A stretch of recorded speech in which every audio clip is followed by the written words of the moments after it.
Coming up on Dr. Kiki Science Hour, we're talking about the health of the oceans with the Ocean Doctor, Dr. David Guggenheim. That's up next on Dr. Kiki Science Hour. Netcasts you love. From people you trust. This is Twit. Bandwidth for Dr. Kiki's Science Hour is provided by Cachefly at CACHEFLY.com. This is Dr. Kiki's Science Hour with me, Dr. Kiki, episode 125, recorded Thursday, December 22nd, 2011. Ocean Checkup. This episode of Dr. Kiki's Science Hour is brought to you by Ford, featuring available voice-activated sync. Sync gives you versatile access to music, podcasts, and more from just about any device. Check it out in the new 2012 Ford Focus and at ford.com/technology. And by Netflix. Watch thousands of TV episodes and movies on your PC, Mac, iPad, iPhone, or TV instantly, all streamed directly to you, saving you time, money, and hassle. For your free 30-day trial, go to netflix.com/twit. Welcome, everyone, to Dr. Kiki's Science Hour. I'm Dr. Kiki Sanford, and this is the show where we dig into one issue in the sciences, one topic. Get deep, dirty, get into the details, the nitty-gritty. One topic in the sciences for an hour with an expert. And today, we're going to dig into the science of the oceans. And we're going to be speaking with the Ocean Doctor, Dr. David Guggenheim. But you know how this works. First, we have a few science headlines. So let's get to it. The LHC discovered its first new particle. No, it's not the Higgs, but it is a boson called Chi B3P. It's a more excited state of Chi particles that have already been seen. That is to say that it consists of a beauty or bottom quark and its anti-quark. The new particle was predicted and provides information about the strong nuclear force. German scientists, who spent a decade building the world's most stable ring laser, published its first direct measurements of the Earth's rotational wobble. This is the first time humans have ever made this measurement directly. Complex carbon molecules were found on Pluto by the Hubble Space Telescope. It's thought that the molecules could form when ultraviolet light breaks apart methane and carbon monoxide ice on the surface of the planet and could explain the reddish color of the distant dwarf. Kepler finds two more Earth-sized planets, Kepler 20e and Kepler 20f, and some scorched planets around the remnants of a giant red star. And this last story gives us a peek at Earth's possible future after the sun expands into a red dwarf and burns us into a cinder. The journal Science officially retracted a paper by Judy Mikovits and colleagues linking the XMRV virus to chronic fatigue syndrome. And the U.S. National Science Advisory Board for Biosecurity has asked the journals Nature and Science to, quote, delete details regarding both scientific methodology and specific viral mutations before publishing studies on the H5N1 avian flu virus that was spread to mammals in a lab environment. And finally, naked mole rats feel no pain when exposed to acid. That does it for the science news headlines this week. And now for a word from our sponsor.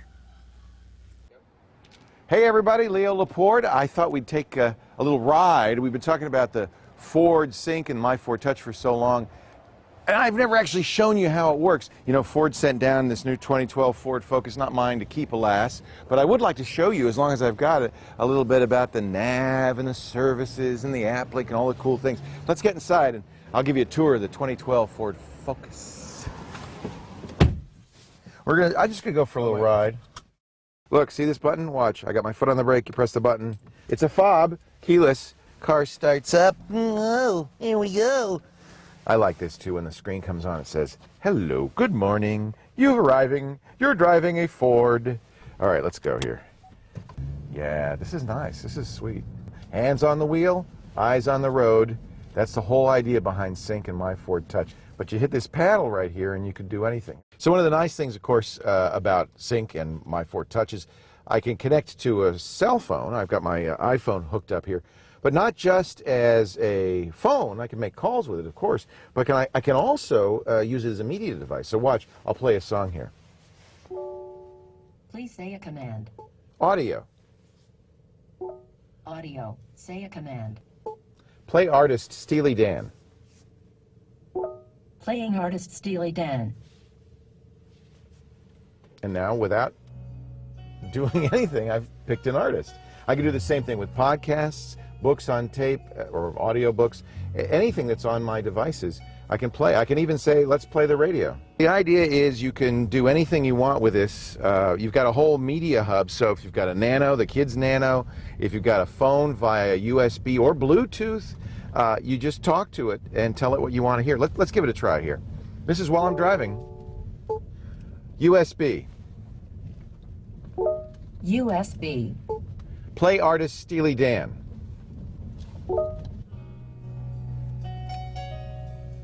Now that's cool, isn't it? It's little things like that to just make it a pleasure to drive a Ford. Welcome back, everyone. This is Dr. Kiki Science Hour, and now it's time to bring in our guest.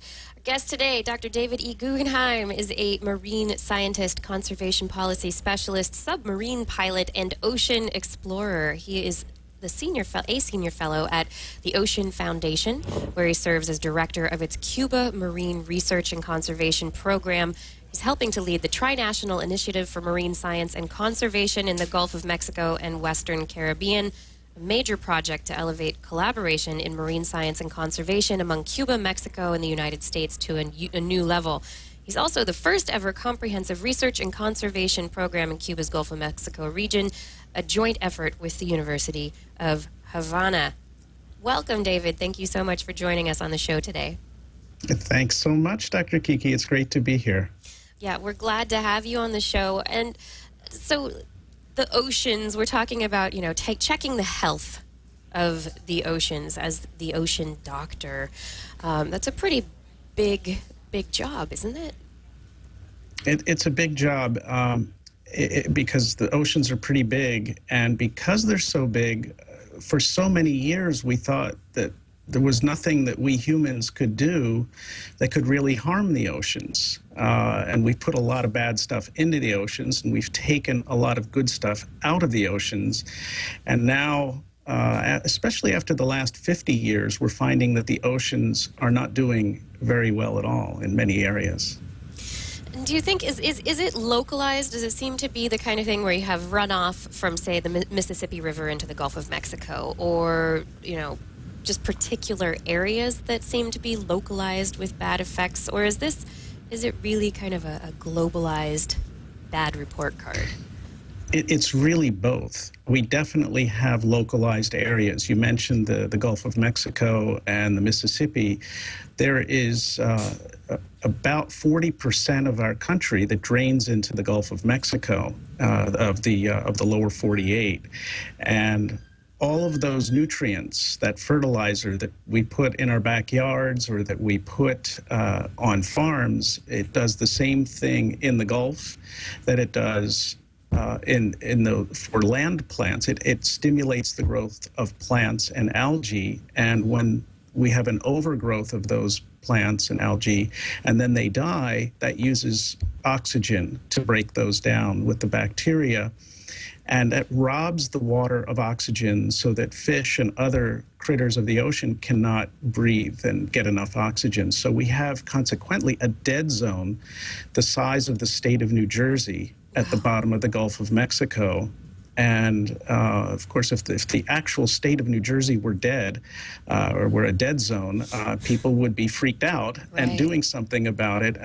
Fortunately, if you can look at a silver lining after the Gulf spill, it did focus new attention on the Gulf of Mexico. And so there's a renewed effort to try to clean those things up.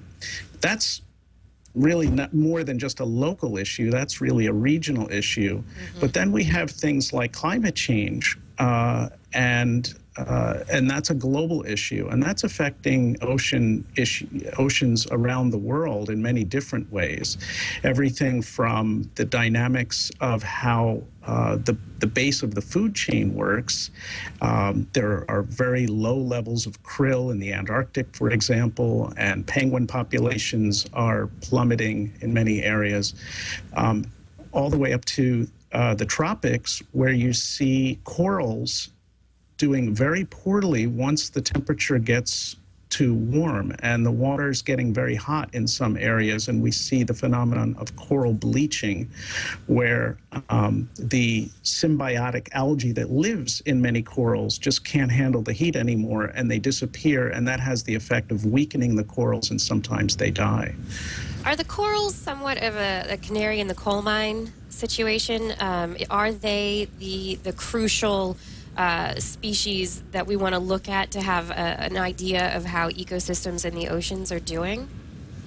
I think you're spot on with that. I've heard them described as the princess and the pea syndrome, where they are just incredibly sensitive to what we humans do. They are already living pretty much close to the highest level of their thermal tolerance, so anything that gets the water even hotter doesn't have a good effect on them. But they are also subject to sedimentation, overgrowth of algae. So when we fertilize the oceans and we have an overgrowth of algae, that can be a big problem, and is a big problem in many areas.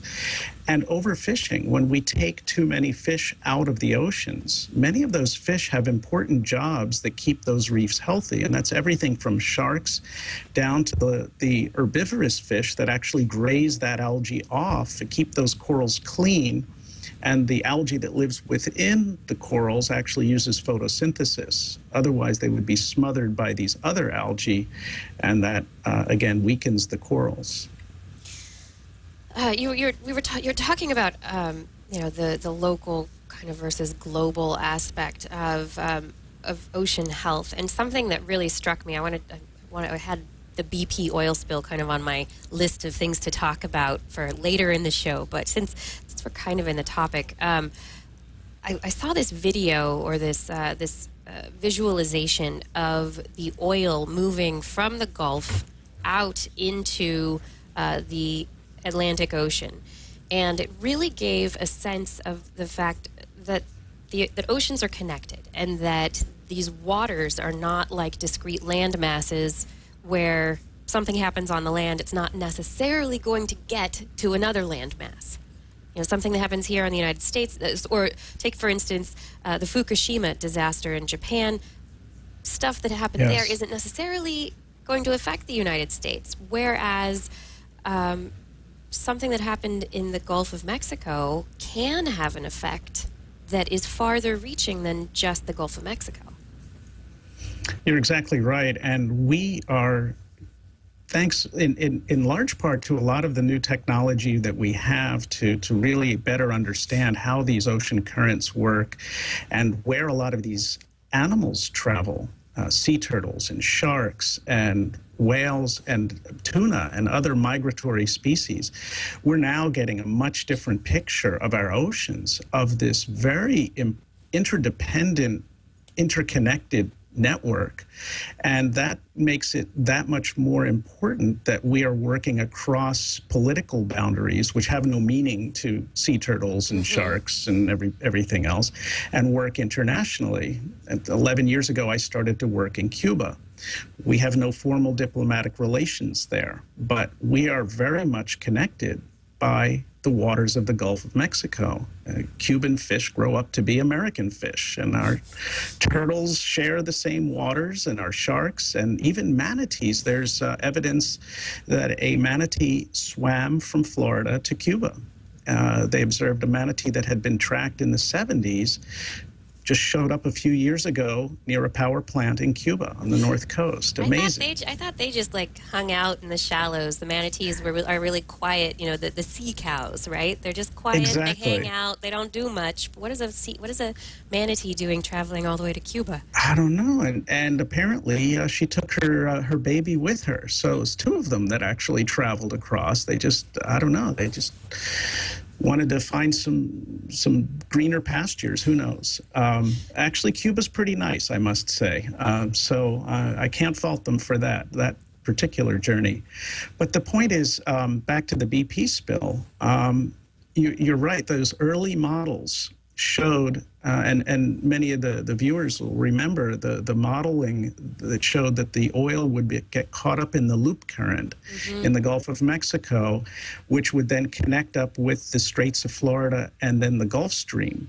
So it would carry that oil up through the Florida Keys, up the east coast of Florida and the east coast of the United States. And we were all joking it would take the oil eventually back to the UK, to the BP headquarters. But it actually never came to that. But we were very alarmed because we've been studying Cuba's Gulf of Mexico waters, which are very rich with corals and a lot of life. And it looked like that oil was going to head to Cuba. So we actually had a meeting right here in this office last spring of last year, pulling together U.S. governmental officials, NGOs, universities, saying, okay, guys, what are we going to do if this oil ends up on Cuba's shores? We have no diplomatic relations, but we've got to deal with that. And that was ironic because Cuba is now exploring for oil off of its coast, and we are just weeks away from the first exploratory wells being drilled even deeper than Deepwater Horizon, within about 60 miles of the Florida coast. So my message has been, we may not have diplomatic relations with Cuba, but we have to find a way to talk, because this is a neighborhood issue. You may not get along with your neighbors, but when something affects the neighborhood, you got to find a way to rise above it and work together, and at least have a coordinated emergency response plan. Yeah. And all because we're connected. Yeah. How did you end up working in Cuba and Mexico? What brought you to this international collaborative work that you're doing now? You know, I've always had an interest in international work. My first major international trip was to the Soviet Union. And so I've had this strange history of working in communist countries for some reason, but just by chance. But it was a very humbling experience, because I went over there and realized, you know, there's so much we don't really know about a place until we actually go there ourselves. And then you realize that, you know, there's the governments and the politics there, but at a people-to-people level, especially in the venue of science. You know, science is one of these things that brings people together, and there are some tremendous opportunities to work together.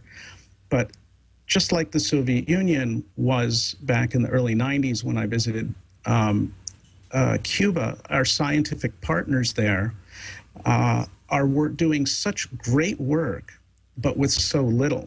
The average Cuban biologist, somebody at a senior level, at my level, will make maybe $25 a month. It would be the equivalent.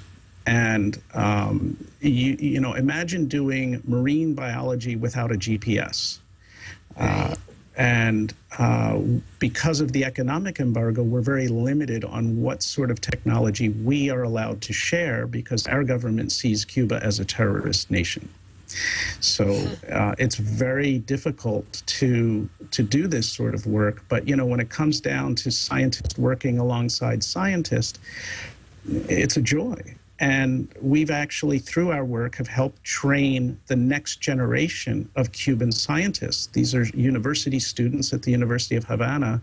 And thanks to these joint projects, dozens of students there have been able to use this research as the basis for their master's and doctoral theses. So, you know, it's almost getting to the point where maybe marine biology is what brings Cuba and the United States back together again after all these years. That's my little fantasy. And maybe Guantanamo will become a marine research station, an international station to advance the betterment of science. And sea turtles. People and sea turtles, right. You believe I'm still this idealistic after working across these borders all these years? I'm glad that you're able to be as idealistic as you are in Washington, D.C., working across these borders, working as a scientist, working with politicians. I mean, there's got to, in the bureaucratic give and take, it's just got to be frustrating sometimes. It is. My hair used to be a lustrous brown, but there you go. No, it is frustrating. I think that I've described work in Cuba as both the most frustrating of my career, but also the most gratifying, because when you get something done, it's monumental. And again, science it's like music. It's one of these common languages that can bring people together, and it's beautiful when it works. In the research that you're doing in Cuba, what areas are you focusing on? Is it how oil is going to be affecting oil drilling is going to be affecting ecosystems? What's the focus of the work? Well, a lot of the work that we're doing is very basic research. Cuba had never done a comprehensive assessment of what was living in its Gulf of Mexico waters. That's everything from Havana west to the western tip. And over the last 8-9 years, we've produced the first maps, biological maps, mapping out all the coral reefs and doing inventories of all the fish species. That's the first step in putting together a plan for conservation and for management of an area. And we've published dozens of papers, and that's another area that we're helping the Cubans, is helping them publish in the international literature. But a few years ago, I came to realize that Cuba's reefs, which I had heard rumors about, all these rumors were true. Their reefs are incredibly healthy. And I was 15 when I went to a marine science camp called Sea Camp in the Florida Keys, and changed my life forever. And I'll never forget coming eye to eye with this beautiful coral reef. And that reef no longer exists. More than half of it has died. And that's the story around the world. We've already lost more than a quarter of the world's coral reefs. And we are well on our way to losing another 25% within less than 20 years because of these local threats and global threats that we talked about earlier. And seeing how healthy these reefs are in Cuba, in particular an area in southern Cuba called Gardens of the Queen, Jardines de la Reina, it was like every biologist's dream to have a time machine and go back and see what that place looked like, see what the oceans are supposed to look like when Christopher Columbus found it 500 years ago and named it for Queen Isabel. Full of sharks, full of healthy corals, and so our research right now is footage of that you had an interview with Anderson Cooper on 60 Minutes that aired this last week. You spent a lot of time with him, and there's a great piece. We have some footage from that hopefully we'll be able to show. Great. But go ahead and continue. There's sharks and sharks are a big part of it, because if you love coral reefs, you have to love sharks, because they are part of the same ecosystem. And we've forgotten about how these systems look and are supposed to look. And that's because we've eaten so many of the predatory fish from our oceans. Upwards, in many areas, more than 90% of the world's sharks and tuna and swordfish and other species. And those sharks play the role of keeping that ecosystem in balance. So to go to an area that is truly a predator-dominated ecosystem, I've never been in the water with that many sharks. And it was absolutely, amazing to see it. But then you realize this is this is important to the system. All these fish that we think of as food have jobs to do. And if we don't leave that balance there, then everything has the potential of dying, including those corals. What is it about Cuba that makes the corals different? Why do they have healthy corals compared to other areas? Well, this is the fundamental question we want to answer in our research.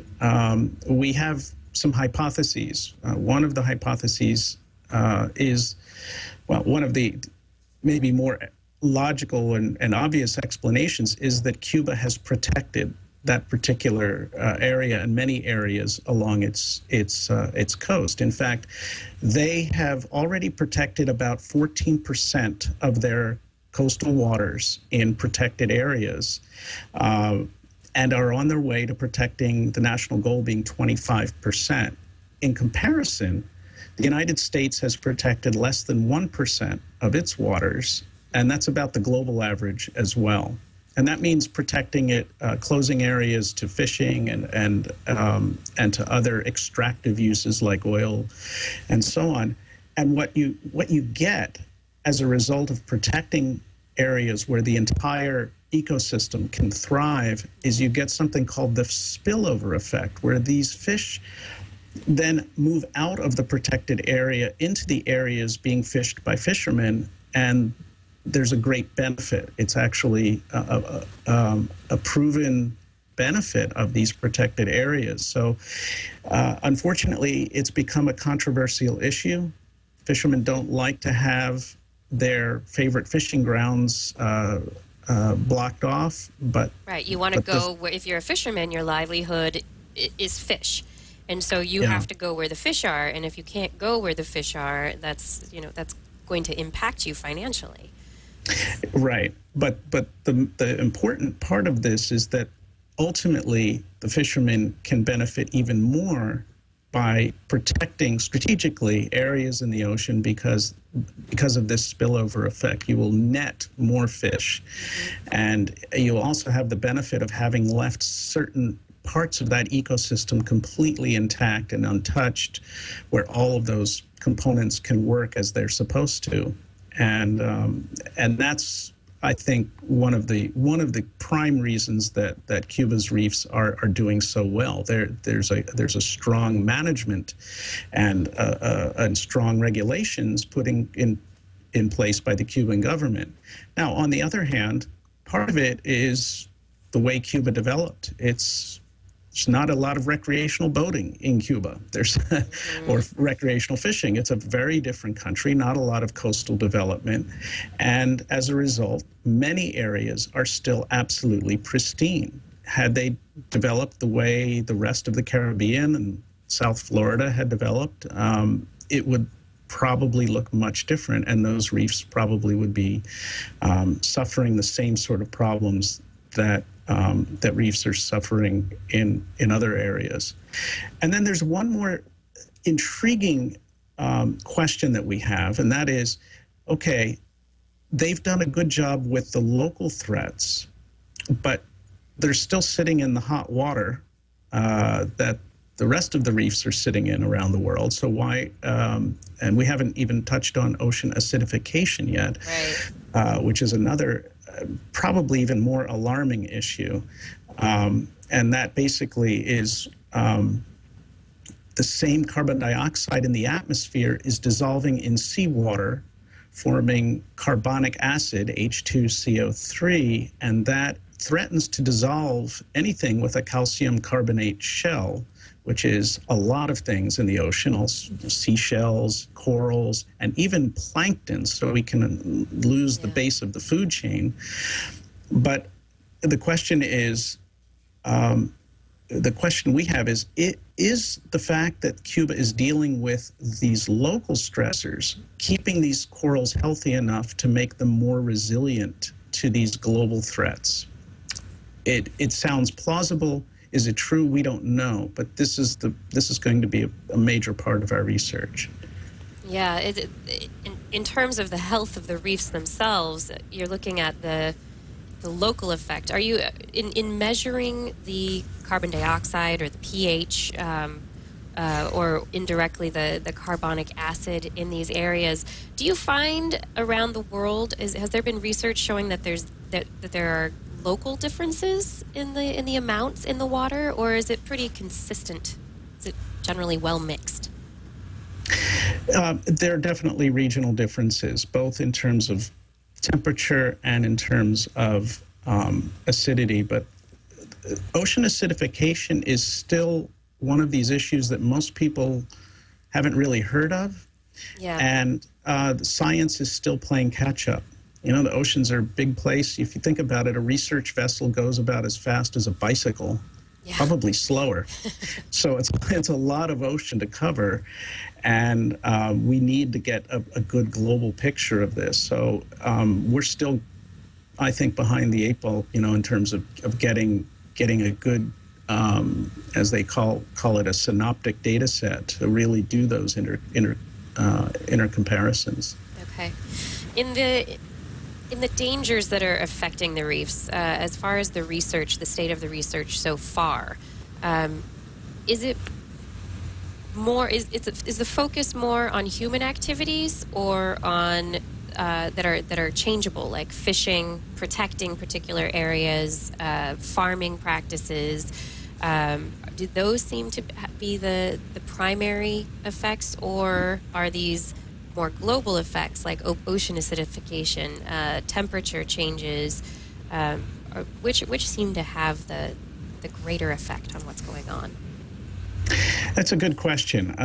It probably varies from region to region as well. I mean, in Southeast Asia, dynamite fishing it's hard to do anything worse than that. You're taking a stick of dynamite, throwing it onto a coral reef, destroys the reef. The fish come to the surface, and that's how fishing is still done in some areas. And they usually come to the surface because they're stunned. They jump to the surface, they're stunned, and they just lie there on the surface, don't they? Or they're dead, from the concussion. Yes, just a reprehensible practice. In fact, I'm kind of horrified that I found an iPad game called Dynamite Fishing, where you throw sticks of dynamite. Fortunately, part of the game is where the fish jump out and bite the heads off of the people throwing the dynamite in. But I don't think the inventors of the game maybe realize just how awful a practice they may inadvertently glorify. But it's a pretty... Or maybe they do. I hope so. Hopefully. But, in other areas, I think the general consensus is it's this combination of factors. It's local and global. And where you can control the local factors, the corals are going to get a better chance. At least that's the hope. But we're already in a position of playing triage with coral reefs. And I should say coral reefs are so important to the oceans. More than 25% of the life in the oceans and diversity depends on coral reefs. And yet if you took all of the reefs in the world and put them in one area, they would be no bigger than the state of Texas. That's it. That's all we've got in the world. So there's a lot at stake and not a whole lot to work with. What a lot of the environmental groups are doing these days is looking, how can we save? We can't save it all, probably. So let's predict which corals have the best chance of surviving. For example, the ocean is warming, but unevenly. There's some areas that may not get as hot as others. Let's look at those corals in those waters and then look downstream of them and figure that if we can save those corals, they could eventually repopulate corals downstream from them in the future. I mean, sadly, that's kind of what we're facing. Yeah, the lucky thing is about the way that corals reproduce is that they do release their eggs and their sperm or their little polyps into the water column and get distributed that way so that they can leave an area and potentially repopulate an area that's died. But you don't want the death to occur in the first place. I would That's imagine. right. Yeah. You know, and the other problem that we have is more of a sort of a public perception problem. You know, first of all, this is happening in the oceans. How many people go beyond the water's edge and put their face in the water? And, you know, I feel very lucky. I'm one of those people that loves to put his face in the water and has been doing it since he's been 15. But I've seen many changes over those years. But I've also been in the tropics and the Virgin Islands and Cuba, where people come down from where there's 2 feet of snow. Maybe they've never been on a coral reef, and it's beautiful, especially compared to the 2 feet of snow that they've just come from. And there's no sense of what it used to look like. So even though you may see colorful fish and so on, it's a phenomenon. There's a new book out actually called Shifting Baselines, where we are forgetting how things used to look. In my presentations, I always read a passage from Christopher Columbus's logbook, and it says, drawing closer to Cuba in this way, we saw sea turtles in such vast number, 3 to 4 feet long, that they covered the sea. Wow. And if you go out on a boat and you see one sea turtle, that makes your whole day.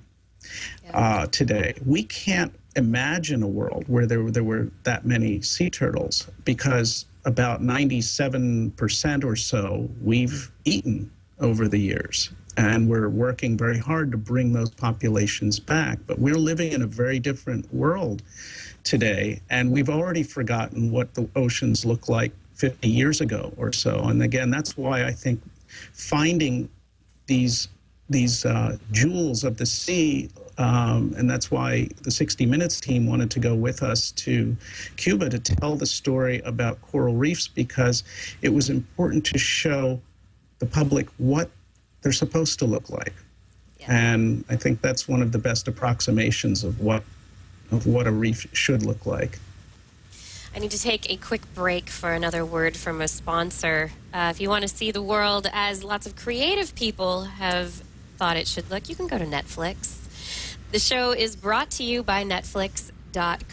Netflix streams thousands of TV episodes and movies directly to you instantly, which means you save time, money, and hassle. There are several easy ways that you can instantly access streaming movies and TV shows with Netflix. You can watch on your Mac, PC, iPad. There's an iPad app. There's even an iPhone app if you want to take your phone on the go.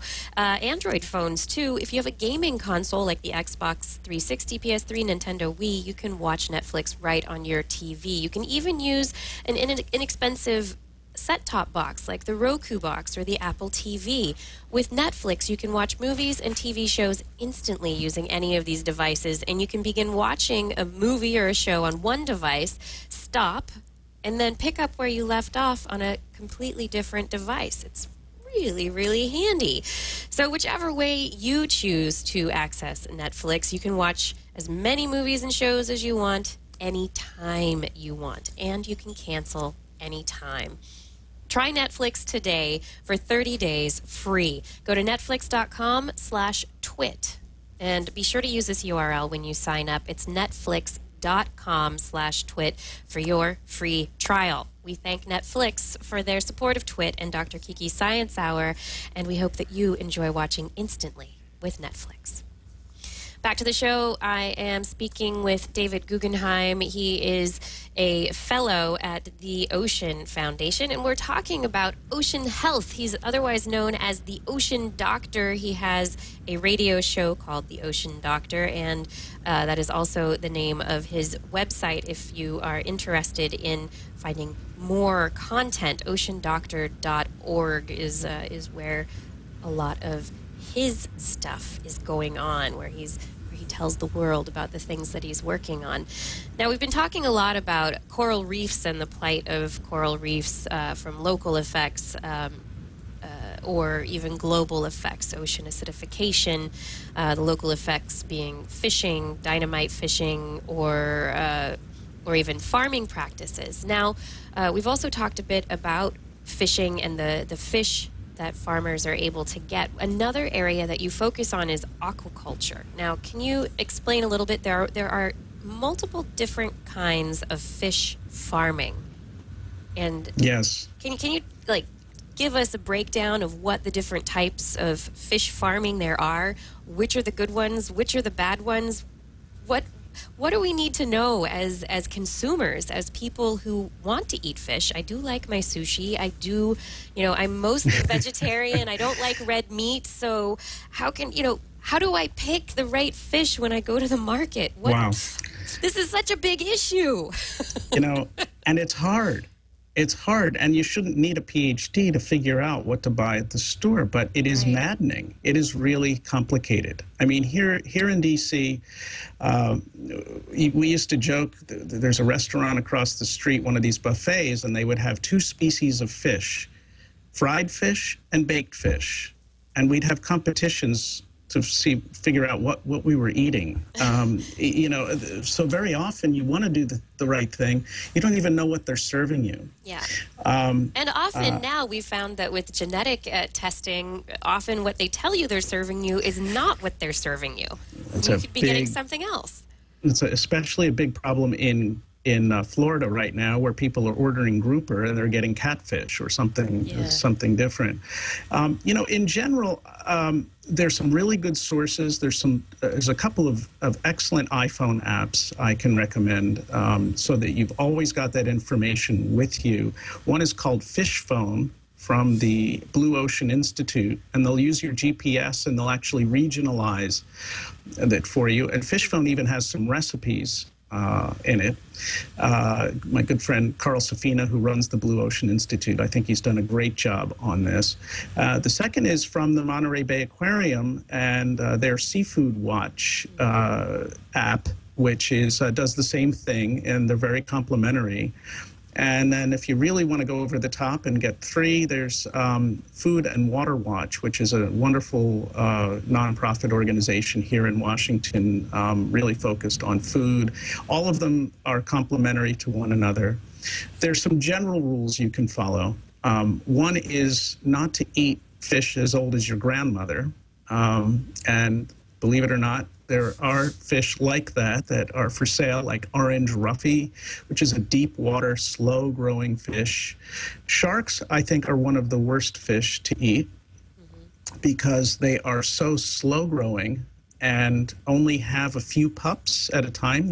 Most of them give live birth. There's a small shark called a spiny dogfish, which is common here on the East Coast and over in Europe. It's used largely in fish and chips. But it has a gestation period as long as the African elephant. I think it's like 13 months. Wow. And only gives birth to 6 pups maximum, and they're not sexually mature until they're 13 years old. So this is very different from eating, say, a mahi-mahi, which multiplies like bunnies. They're very, so you can, if you want to eat mahi-mahi tonight, you can do that pretty much guilt-free because it's a pretty sustainable fish. Tuna, any predatory fish like that lives a long time, tuna, swordfish, they're much more vulnerable because they live longer, they don't reproduce as fast, and as I mentioned earlier, we've devastated those predatory fish populations over time. But the other problem is mercury and other contaminants. So it's also a health issue, and I've known quite a few people who've ended up with mercury poisoning just from eating cans of tuna on a regular basis. So it's something to really, sadly, you need to be concerned about. That mercury is coming from coal-fired power plants, and that mercury is floating through the air, settling in the water, and then concentrating up the food chain. So it's kind of a vicious cycle. It's just yet another way that fossil fuel use is impacting our oceans. But do be careful if you like tuna, if you like those fish, it can hurt you. On to aquaculture. Yeah. Sorry, there's no short explanations in this work, but yeah, I'm just I was just thinking about the fish that you're naming off, and the fact that the life history of the fish is very important, and yes, a lot of people don't really understand the impact of life history, whether they're fast growing or fast reproducing like rabbits, like mahi-mahi, or whether they're slow growing, slow reproducers, kind of like humans, like elephants. Yeah. And unless you've taken biology and ecology and learned about how these species, about how different species have different life histories like this and interact with their ecosystems, I think it's really hard to get an idea of, these rules that are being set down. No, you can't eat this fish today. You can't eat that one. Oh, that one's okay. And then I'm just looking at it from the average person's perspective, and it must just seem just so confusing. And you were right on it when you said you shouldn't have to have a Ph.D. to know what to eat.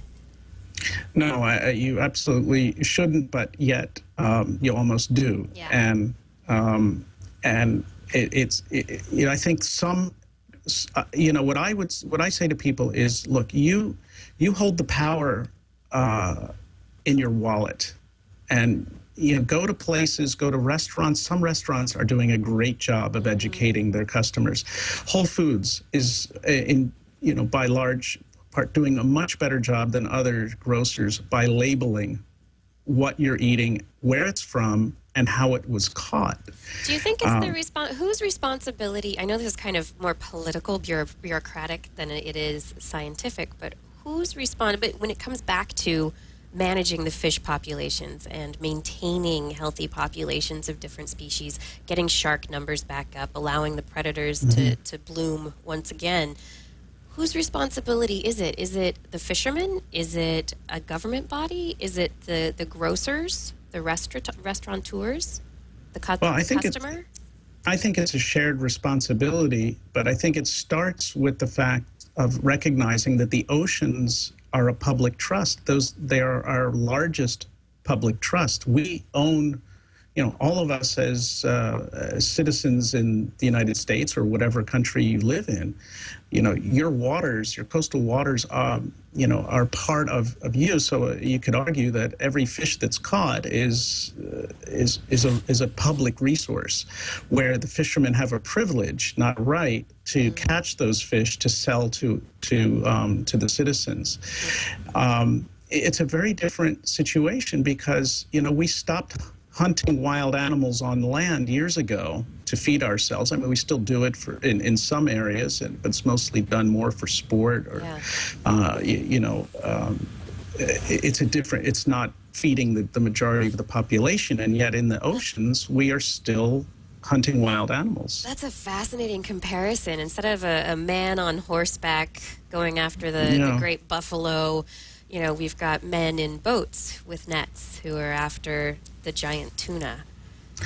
And so the responsibility falls to NOAA, the National Oceanic and Atmospheric Administration, and the National Marine Fisheries Service. They are the point agency on dealing with the oceans, but there are really about 20 different agencies that deal with the oceans. And it's many of us think it would be smart one day to have a department of the oceans to better integrate all those agencies that deal with that, just as the Department of Interior does that for our public lands on land. But I think the fishermen have a responsibility. I think the grocers have a responsibility. And I think we as the consumers have a responsibility to, try to educate ourselves and make an informed purchase and ask lots of questions of our grocers. I think that's, and our restaurateurs. And sometimes you're going to get a frustrating answer. I mean, I was at a restaurant down the street and I said, can you tell me, is this Atlantic salmon or Pacific salmon? And the waiter said, I'll be right back. I'll go ask the chef. And 10 minutes later, he comes back and he goes, the chef says he has absolutely no idea, but it's delicious. Thank you. Yeah. And by the way, wild-caught salmon, especially from Alaska, is one of the best salmon choices. Farmed salmon is pretty much a nightmare. And this gets into aquaculture a little. Yes. It brings us into the topic of aquaculture. Aquaculture is a very old practice that's been practiced by the Chinese, dating back hundreds of years, maybe thousands. The problem is, in recent years, when aquaculture has scaled up, it has done a very poor job for a lot of reasons. We're growing fish in the ocean, in net pens, where all of the waste coming from those fish is polluting the local waterways. There's disease that's being transmitted from captive fish to wild fish, and you have fish escaping. So in Vancouver, for example, in British Columbia, they're growing Atlantic salmon, a species that doesn't belong there. It has infected wild populations with a small copepod they call sea lice. And you have escapement. So you've got these very confused Atlantic salmon swimming around in the Pacific, and that's really an awful situation. So when I started suggesting here in Washington to some of my colleagues a number of years ago that we need to maybe promote responsible forms of aquaculture, I was really given the cold shoulder, because the conservation community looks at aquaculture as something pretty horrible, and I guess it's earned a pretty bad reputation as a result. But I went overseas and I saw in Malaysia and in Denmark land-based closed systems that recirculate 99% of the water. You can grow fish in the desert, you can grow fish in Kansas if you want, and no chemicals, no antibiotics, essentially an organic fish close to the marketplace, and these guys are making a ton of money. Especially in Asia, where they can sell the whole live fish into the live fish market, which is very popular in the Asian culture. You go to the restaurant, like you pick out your live lobster, you pick out a live fish. So after the BP oil spill, I went down to New Orleans, and I met with representatives of a large Vietnamese community down there. These poor folks had been really hard hit by Katrina, and were just rebuilding when the oil spill happened. And about almost half of the fishing boats on the Gulf are Vietnamese owned and operated. It's a very large fishing population. So this community was especially hard hit. And I said, what about aquaculture? So over the last year, we've been working with them. And I just got back from New Orleans yesterday and saw the very first. It's just a small little farm, but we've got fish growing, and also growing using the nitrogen waste aquaponic vegetables. And many of these farms actually make more money from the vegetables than they do from the fish, because you're growing microgreens, herbs, and all done very organically. There's a great new organization called the Recirculating Farms Coalition. It's recirculatingfarmscoalition.org, and my good friend Marianne Cuffone runs it, and she's down there in New Orleans. And our vision is that region becomes a hub for next generation aquaculture. And imagine having fresh fish in your community, that's hours old, as opposed to the fish that you buy at the supermarket. By the time it reaches your refrigerator, it's about a week old on average, probably a little more. Or it's been frozen and brought from Japan, or... And believe it or not, there are fish that are caught in Canada and Alaska that are flown to China in the belly of a 747 to be cleaned because the labor rates are so low, and then flown back to our markets for distribution. Talk about a carbon footprint. Right. And crazy. So if there are ways to localize stuff to make it more sustainable in a multitude of ways for local ecological reasons, for helping the fish in general, and also not not flying stuff all around the globe. Exactly, and it's a nice blend of high tech and low tech. I mean, I'll confess, I'm a bit of a twit junkie. I love a lot of marine biologists are. You go out to sea and everybody's got all their gadgets. We have to have that. This next generation aquaculture is a marriage of high tech and low tech, because it's decentralized, it's small scale, it's feeding communities, but it's also using some very interesting high technology, such as ultraviolet light to purify water, biofilters, computer technology that'll also send you a text message if the pH level's getting out of hand, and things like that. So it's very exciting to see this, and I would predict that within a decade, a significant portion of the fish that we find at our stores is going to be coming from these sorts of systems. And there's a lot of this going on overseas. We are playing catch up in the United States right now, and I hope that our government will see to it that we can, provide lots of incentives. Because one of the things that we talked about, and the government talked about after the oil spill, was creating green jobs. Well, that's just in general for the economy, and I just think here's a green job. Maybe it's a blue job, but the idea is, here's a way. It's an investment in communities and in people and in our food system, rather than subsidies. Yeah, absolutely.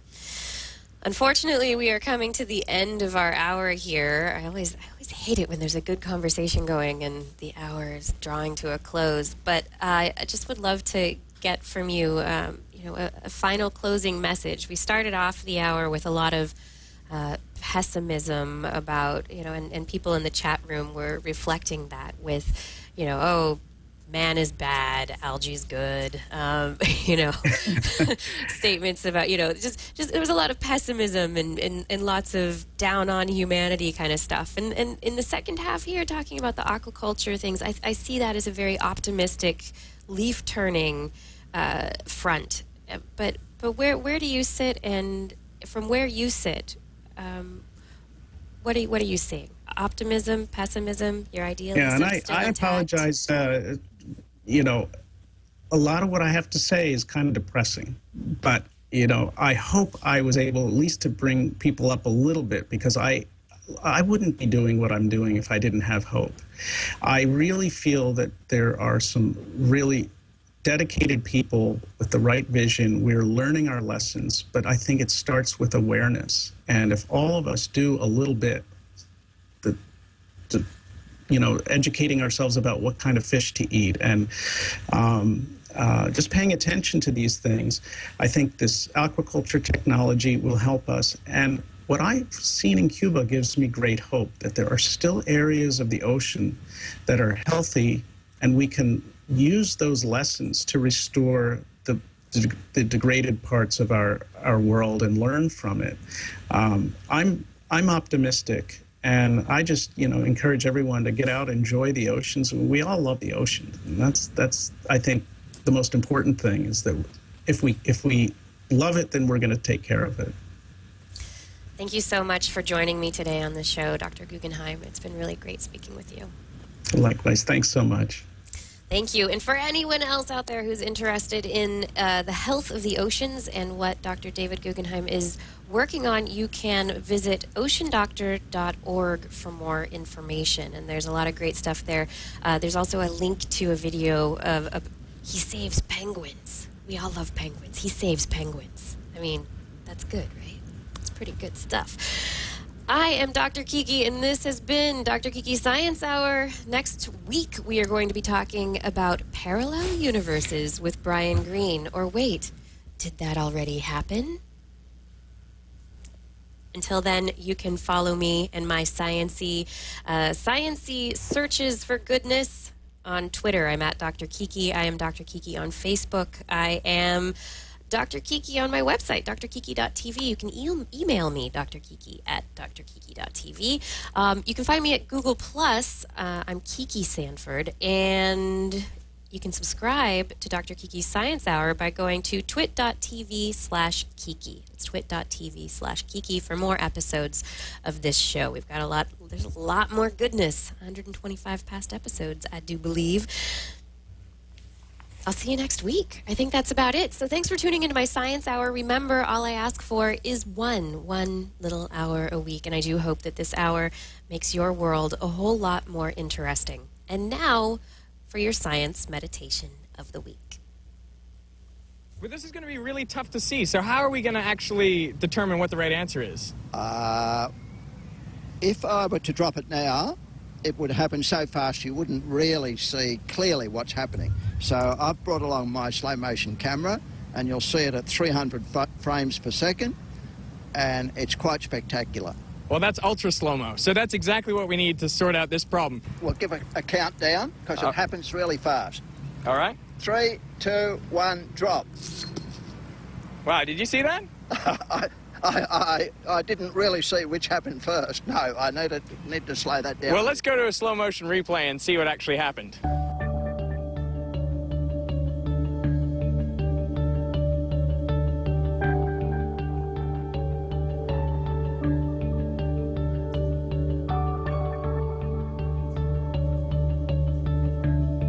So from the slow motion camera, we can clearly see that the bottom end stayed completely stationary even after you let go of the top. It waited until the whole slinky had collapsed down to the bottom before it itself moved downwards. How do we explain that? Well, there are a number of explanations, but the simplest explanation is that the bottom end is sitting there minding its own business with gravity pulling it down and tension pulling it up, equal and opposite forces, no motion at the bottom end until the bottom end gets the information that the tension has changed. And it takes time for that information to propagate down through the slinky to reach the bottom end. So it's propagating down as a compressional wave. And we saw that compression wave travel down, and it has to reach the bottom before the bottom even knows that you've let go at the top. Correct. And that's when it knows to start falling. Correct. That's a really remarkable finding. I mean, does this apply to any other objects, or is it just slinkies? No, it applies to the real world. Particularly in sports, which is the field I'm interested in. For example, when a player hits a ball, there's a huge force at the business end, but that force is not felt at the handle end until the ball is well on its way. So a wave has to propagate from the business end down to the handle end, and then it propagates back again, and what you actually feel down this end is considerably less than what the ball felt. So, wow, if you're playing tennis or something, you only feel that you've hit the ball after you've actually hit the ball. Yeah, the ball's nearly to the net by the time you actually feel what's happened. That goes against, all your intuitions, that you really can feel it as soon as the ball's on your racket. It's the same in golf. If you whack a golf ball, you often find golfers will finish with a nice flourish, thinking that it has some effect on the ball, but of course the ball is halfway to the hole by the time that happens. Of course. Now, what if we wanted to do a little extension activity?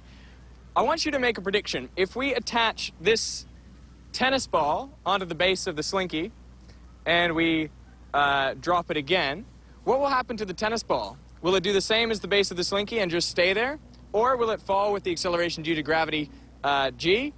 Or will it go upwards? Well, we'll have to try it and find out. All right, I'd like you to make your prediction now. Quick.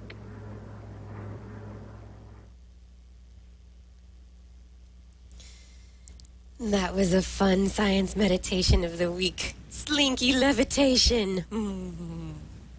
I love it. Another aspect to that story that was really that I found really interesting is the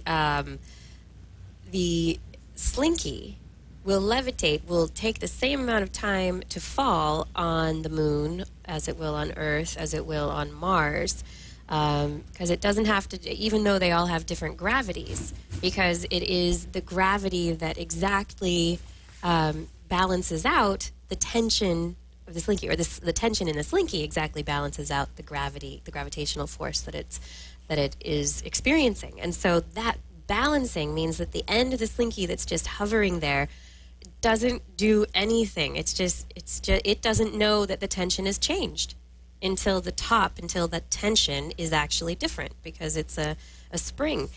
This makes my head go twist. I love it. Slinky science. And if you go follow this story, there are some really incredible little twists that it makes. I highly recommend going and looking for the slinky levitation, and even following the next experiment that they do, where they put the tennis ball at the end of the slinky. I'm not going to tell you what happens, but I know.